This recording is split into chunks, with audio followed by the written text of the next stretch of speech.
Don't forget to like the video, share your thoughts in the comments, and subscribe to stay updated with our latest stories. At 57, I thought my life was a finished canvas, painted with the soft hues of routine. Retirement had settled over me like a warm blanket. Mornings were for tending my garden, afternoons for sinking into historical novels, and evenings for quiet moments with my husband, Mark, my partner of over 30 years. Our marriage was a familiar melody, predictable yet comforting. I believed the days of wild heartbeats and unexpected thrills were long behind us. How naive I was. It all began with an invitation to a dinner party hosted by Mark's colleague, Jeff, and his wife, Allison. Jeff was younger, 48, with a presence that seemed to pull the air from any room. His silver hair caught the light like moonlight on water, and his deep, smooth voice carried a charm that made every word feel intimate. Allison, elegant and warm, was the perfect counterpoint, her grace turning their suburban colonial home into a haven of sophistication. We'd known them casually for years, meeting at company gatherings, but this night felt different from the moment we stepped through their door. The house welcomed us with soft jazz drifting from hidden speakers, weaving through the air with the rich scent of roasting garlic and fresh thyme. Candles flickered on the dining table, their golden glow casting shadows that danced sensually across walls painted in soft beige and pale blue. My skin tingled as I crossed the threshold, a subtle shiver I couldn't place. Allison greeted me with a warm embrace, her perfume a delicate mix of jasmine and vanilla that lingered in my senses. "Melanie, you made it," she said, her voice as soothing as the music. I smiled, my nerves easing. "It smells divine in here." Allison. We settled around this table, the clink of wine glasses punctuating Jeff's stories of his recent travels. His anecdotes were laced with humor, but his eyes, piercing and attentive, kept finding mine across the table. Each glance sent a ripple through me, a warmth that spread from my chest to my fingertips. Mark laughed heartily, his hand resting comfortably on mine. Oblivious to the undercurrent I felt, the meal was exquisite. Each bite of tender lamb and creamy potatoes a small indulgence, but it was the dessert of velvety chocolate mousse adorned with raspberries that felt like a seduction. As I savored the rich sweetness, Jeff's gaze lingered, his lips curving into a smile that felt too personal, too knowing. "Melanie, Mark tells me you're a wizard with roses," Jeff said, his voice low, almost a caress. "My roses could use your touch. They're wilting, and I'm at a loss." I laughed, the sound lighter than I felt, flattered by his attention. "Not a wizard, just patient," I replied, my cheeks warming. "I'd be happy to take a look." His eyes held mine a moment too long. After dinner, he suggested, and I nodded, ignoring the flutter in my stomach. After dessert, Jeff led me through sliding glass doors to a moonlit patio. The night air was cool, carrying the faint, intoxicating scent of jasmine from Allison's garden. Fairy lights twinkled above, casting a soft glow over the struggling roses. Mark and Allison stayed inside, their laughter muffled as they debated vacation spots. Jeff knelt beside the rose bushes, his fingers brushing the leaves with a gentleness that made my breath catch. "Look at these," he said, pointing to the yellowing edges. "Any ideas?" His voice was softer now, intimate, as if the night had drawn us into a private world. I knelt beside him, the earth cool beneath my knees, my heart racing at our closeness. His arm brushed mine as he pointed to a leaf, the contact sending a jolt through me, electric and forbidden. "They might need more nitrogen," I said, my voice steadier than I felt. He turned to me, his face close enough that I could see the flecks of green in his blue eyes. Melanie, he said, his tone shifting, serious yet warm. I envy what you and Mark have.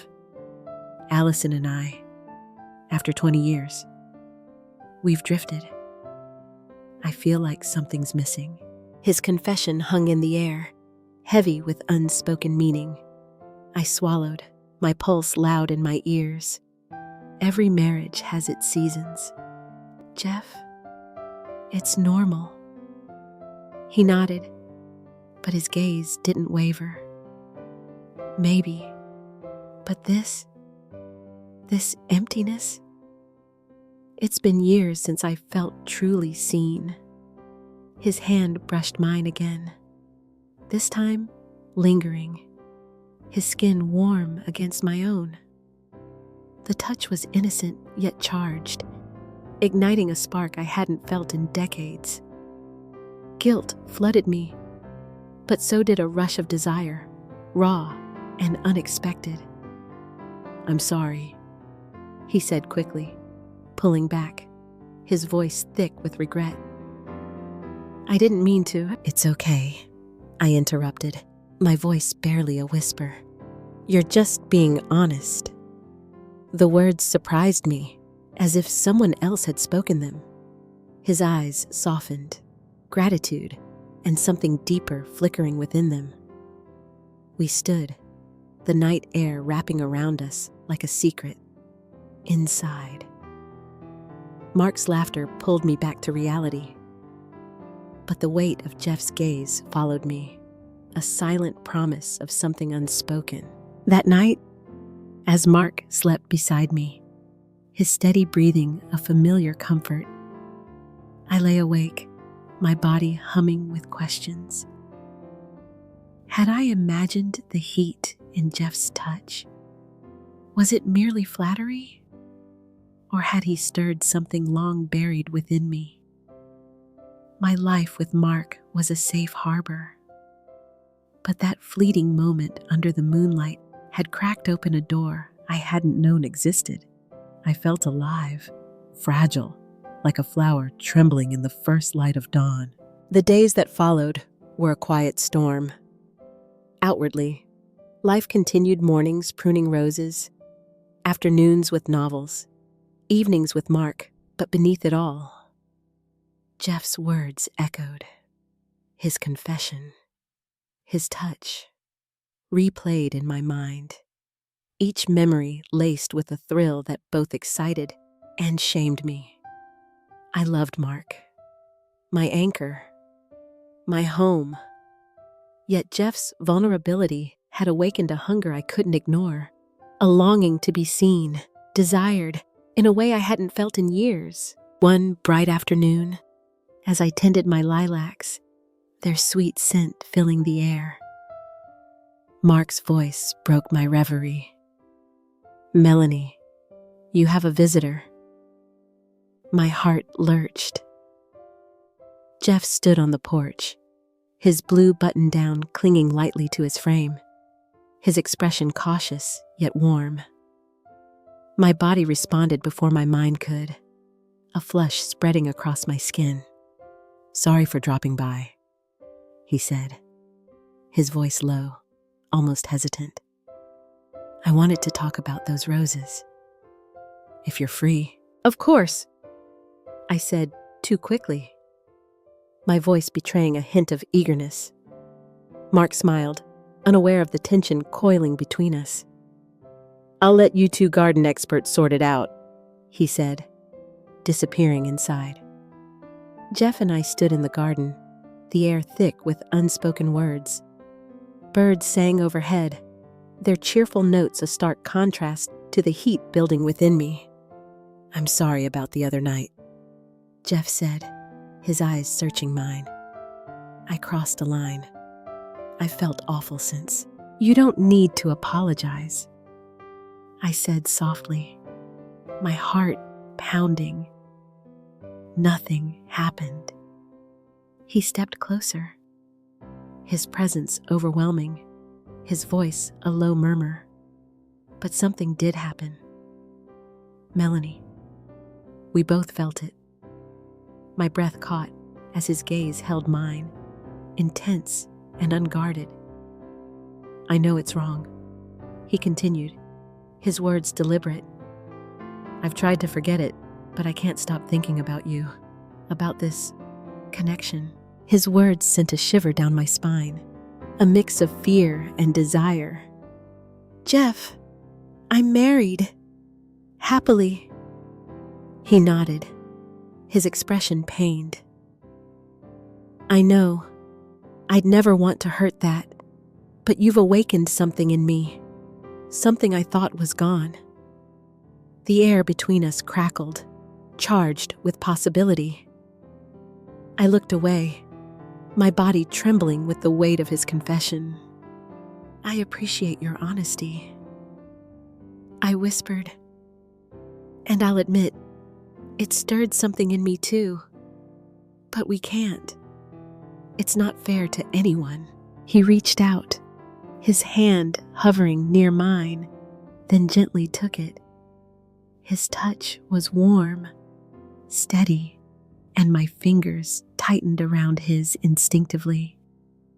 I respect that, he said, his voice low and sincere. If friendship is all we can have, it's enough. But his eyes told a different story, their intensity pulling at me, tempting me to cross a line I'd never imagined approaching. Friendship? I echoed, releasing his hand, my skin still tingling from his touch. Nothing more. The weeks that followed were a dance of restraint and longing. Jeff and I exchanged messages, careful, polite, about gardening or the weather. But each word carried an undercurrent of something deeper. Every notification from him sent a thrill through me, a dangerous anticipation that both frightened and exhilarated me. I tried to focus on Mark, on our life, but Jeff's presence lingered, a shadow cast across my heart. When Mark mentioned a company gala where Jeff and Allison would join us, my pulse quickened. The thought of seeing him again, in a room full of people, where our secret tension might betray us, set my nerves alight. The ballroom was a vision of elegance, with chandeliers casting a warm glow over couples swaying to soft music. Mark's hand on my lower back grounded me, but when I saw Jeff across the room, his eyes locked onto mine. A fire sparked deep within me. His tailored suit hugged his frame, and the way he moved, confident, deliberate, made it hard to look away. Dinner was a blur of laughter and conversation, but Jeff and I stole glances, each one a silent conversation, heavy with unspoken desire. After dessert, as Mark led Allison to the dance floor with a gentlemanly smile, Jeff turned to me, his voice low. May I? My heart raced as I placed my hand in his touch sending a current through me. On the dance floor, the world faded, leaving only the heat of his hand on my waist, the rhythm of our bodies moving in sync. You look breathtaking tonight, he whispered, his breath warm against my ear. My cheeks flushed, my body responding to his closeness despite my resolve. Jeff, we said friends, I murmured, my voice unsteady. He nodded, his eyes never leaving mine. Friends can see how radiant you are. Friends can care. Deeply. His words were a caress, each one pulling me closer to a dangerous edge. The music enveloped us, our bodies swaying closer than they should, the space between us charged with electricity. I shouldn't feel this way, I whispered, my voice trembling with the weight of my longing. But I do. His hand tightened slightly on mine, his gaze intense. Neither can I. But I'll respect whatever you choose. As the song ended, We lingered, our eyes locked, the air thick with what we couldn't say. I stepped back, my heart heavy with desire and guilt, grateful for his restraint, yet aching for more. Rejoining Mark, I smiled, but inside, I was unraveling, wondering how long I could deny the fire Jeff had ignited within me. Weeks passed, each day a battle between duty and desire. Jeff's words haunted me, his touch a memory my body couldn't forget. One rainy afternoon, as I sifted through old photos, my phone chimed. Jeff's message was urgent. "Melanie, can we talk? It's important." My heart pounded as I agreed to meet at a quiet coffee shop, a neutral space where we could speak without crossing lines. The cafe was warm, the scent of coffee grounding me as I found Jeff at a corner table, his eyes intense, his hands clasped tightly. "Thanks for coming," he said, his voice low. "Allison knows." My stomach dropped. "Knows about us." He nodded. "She sensed it at the gala. I told her everything, our talks, how I feel. Nothing physical. But I couldn't lie. Panic gripped me. But his gaze held me steady. We agreed I'd talk to you. Be honest about what's next." "What's next?" I asked, my voice barely audible. He took my hand, his touch both comforting and electrifying. "I'll respect whatever you decide. Melanie, if you walk away, I'll let you go. But if you feel this too, we need to face it." Tears welled as I struggled to speak. "Jeff, you've awakened something in me, something I thought was gone. But Mark, he's my life." He squeezed my hand, his eyes soft. "I'd never ask you to betray him. But this connection, it's real. Can you deny it?" I couldn't. The pull between us was undeniable, a force that both thrilled and terrified me. "I need to talk to Mark," I said finally, my voice shaking. "He deserves the truth." Jeff nodded, releasing my hand. "I'm here, Melanie, as a friend or more."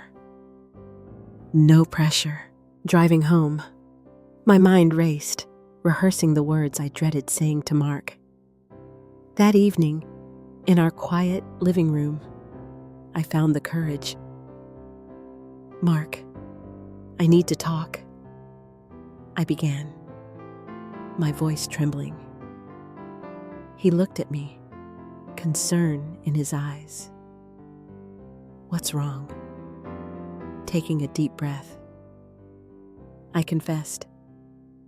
Something happened, not physical, but I felt drawn to someone else. "Jeff?" His face shifted, hurt but calm. "I saw it at the gala," he said quietly. "The way you looked at each other." Tears fell as I spoke. "I love you, Mark, but this, it stirred something in me. I had to be honest." He took my hand, his touch steady. "You didn't hide it. That means everything." His grace broke me, guilt and gratitude warring within me. "I'm so sorry," I whispered. He shook his head. "Don't apologize for feeling. Take time. Melanie, find what your heart wants. I want you to be happy." His words were a gift, heavy with love. We sat in silence, the clock ticking, a reminder of life's fragility. The path ahead was uncertain, but honesty had carved a way forward, toward truth, toward growth. In the weeks that followed, life felt like a tightrope. Mark and I talked openly, our bond deepening through raw honesty.